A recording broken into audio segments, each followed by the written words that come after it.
छत्तीसगढ़ का गांव, जहां हर सुबह सूरज के साथ उम्मीदें उगती हैं, जहां खेतों की हर लहराती हरियाली में मेहनत की मिठास घुली होती है, और जब यही मिठास शहद बनकर दुनिया तक पहुंचती है तो ये सिर्फ एक उत्पाद नहीं, परिवर्तन की कहानी बन जाती है। ऐसी ही एक प्रेरणादायी कहानी का जिक्र प्रधानमंत्री नरेंद्र मोदी ने मन की बात के 122वें एपिसोड में की, जो ये बताती है कि छत्तीसगढ़ में किसानों का जीवन बदल रहा है, जो सिर्फ अब पारंपरिक खेती तक नहीं बल्कि वैश्विक स्तर पर एक ब्रांड बनकर उभर रहा है।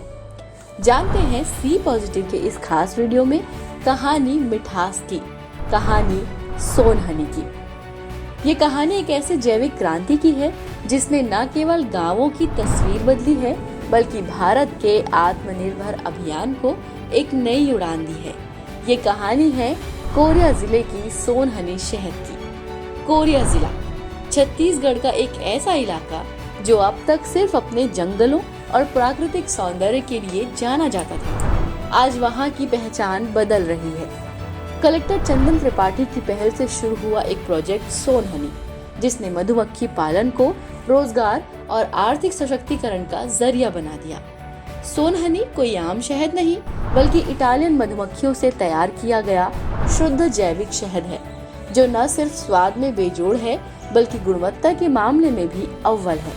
प्रधानमंत्री नरेंद्र मोदी ने जब मन की बात के 122वें एपिसोड में सोनहनी शहद की विशेष रूप से सराहना की। मेरे प्यारे देशवासियों, 20 मई को वर्ल्ड बी डे मनाया गया, यानी एक ऐसा दिन जो हमें याद दिलाता है कि शहद सिर्फ मिठास नहीं बल्कि सेहत, स्वरोजगार और आत्मनिर्भरता की मिसाल भी है। छत्तीसगढ़ के कोरिया जिले का एक उदाहरण है।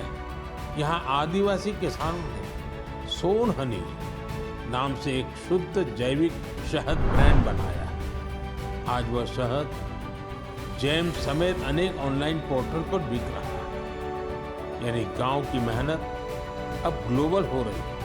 जानते हैं कैसे सोनहनी ने कोरिया के एक गांव से ग्लोबल तक की यात्रा की शुरुआत की है। दरअसल आज सोनहनी शहद जेम पोर्टल समेत कई ऑनलाइन प्लेटफॉर्म्स पर उपलब्ध है। इसका मतलब है कि कोरिया के छोटे किसान अब ग्लोबल मार्केट में अपने उत्पाद बेच रहे हैं। ये सिर्फ एक प्रोडक्ट की सफलता नहीं, ये उस ग्रामीण भारत की तस्वीर है जो आत्मनिर्भर बनने की राह पर मजबूती से चल रही है। यही नहीं, सोनहनी शहद ने स्थानीय किसानों की आय में जबरदस्त इजाफा किया है। जहां पहले किसान पारंपरिक खेती से सीमित आमदनी पाते थे, वहीं अब मधुमक्खी पालन उनके लिए एक अतिरिक्त और अधिक लाभकारी आय का स्रोत बन गया है। आज कोरिया में दर्जनों किसान और महिलाएं हनी एंटरप्रेन्योर बन चुके हैं। उनका शहद न केवल जैविक है बल्कि स्वास्थ्य के लिहाज से भी बेहद लाभकारी है। सोनहनी बनाने की इस पहल ने सिर्फ ग्रामीण अर्थव्यवस्था को मजबूत नहीं किया है बल्कि महिला सशक्तिकरण और युवा रोजगार को भी नया आयाम दिया है। प्रधानमंत्री ने इस बात की भी सराहना की कि देश में अब शहद की गुणवत्ता और शुद्धता पर विशेष ध्यान दिया जा रहा है। बता दें कि कुछ स्टार्टअप्स और टेक्नोलॉजी कंपनियां आर्टिफिशियल इंटेलिजेंस और डिजिटल तकनीक का उपयोग कर शहद की शुद्धता की जांच कर रही हैं। इससे उपभोक्ता को भरोसा मिल रहा है और किसानों को उनका मेहनताना भी सही मिल रहा। मन की बात में प्रधानमंत्री मोदी ने देशवासियों से अपील की है कि जब भी अगली बार शहद खरीदे तो किसी लोकल किसान या महिला उद्यमी से खरीदे, क्योंकि उस हर बूंद में भारत की मेहनत और उम्मीदें घुली हैं। तो क्या आपको भी नहीं लगता सोनहनी शहद सिर्फ एक उत्पाद नहीं बल्कि एक विचार है, विचार आत्मनिर्भरता की, मिठास की।